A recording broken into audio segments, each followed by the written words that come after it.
একটি অজপাড়া গায়ে আক্কাস আলী নামক একজন গরিব কৃষক ছিল। তার পরিবারের সদস্য বলতে সে একাই ছিল, আর ছিল একটি হাঁস।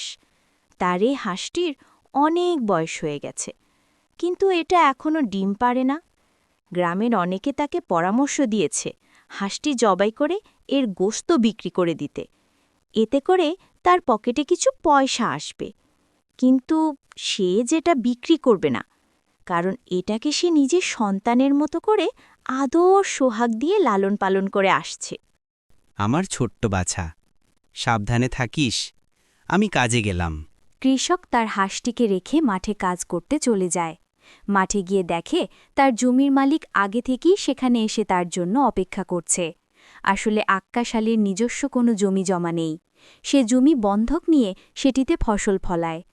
কিরে আক্কেইচ্ছা, তোর খবর কি?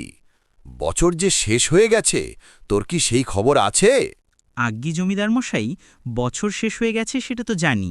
সবই তো দেখে জানোস, তো আমার এই বছরের টাকা কেন আমার বাড়িতে এখনো পৌঁছায়নি? জমিদার সাহেব, এই বছরে তো এখনও ফসল ওঠেনি।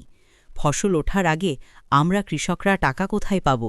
আমাদের তো ফসল ওঠা পর্যন্ত সময় দিতে হবে। আরে ওই কথা হুনসত, ওর এত বড় সাহস আমার কাছে সময় চায়?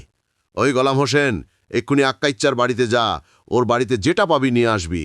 এরপর জমিদারের লোক গোলাম হোসেন আক্কাস আলীর বাড়িতে যায়। আক্কাস আলী তো অতি দরিদ্র কৃষক, তার বাড়িতে আর কি বা আছে আনার মতো। অবশেষে গোলাম হোসেন ওই হাঁসটিকে দেখতে পায় আর সেটিকেই নিয়ে যায়। তার অনেকক্ষণ পর আক্কাস আলী মন খারাপ করে বাড়িতে ফিরে আসে। বাড়িতে এসে সে সব জায়গায় তার হাঁসটিকে খোঁজ করতে থাকে, কিন্তু কোথাও খুঁজে পায় না। তার মানে ওই অত্যাচারী জমিদার আমার বাড়িতে কিছু না পেয়ে আমার হাঁসটিকে নিয়ে গেছে। এখুনি গিয়ে যে কোনো মূল্যে আমি তাকে নিয়ে আসবই। এরপর আক্কাস আলী আর দেরি না করে সোজা জমিদারের বাড়িতে চলে যায়।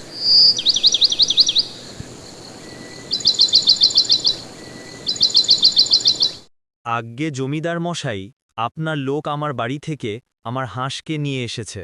এনেছে তো কি হয়েছে? আমার টাকা যখন দিবি তখন তোর হাঁস ফেরত দেওয়া হবে, আর টাকা না দিলে এটাকে জবাই করে খেয়ে নেব। না জমিদার মশাই, এরকমটা করবেন না। আমার কাছে টাকা নেই, টাকা ছাড়া অন্য যে কোনো কিছু আমি দিতে পারবো। তারপরও আমার এই হাঁসটি আমি ফেরত চাই। ওহ, তাই নাকি?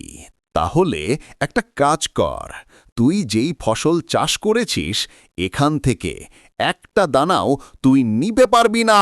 জমিদার সাহেব, এটা তো জুলুম হয়ে গেল। আমার ফসলের মূল্য তো আপনার পাওনার 10 গুণ হবে। তোর কাছে অন্য কোনো পথ খোলা নেই।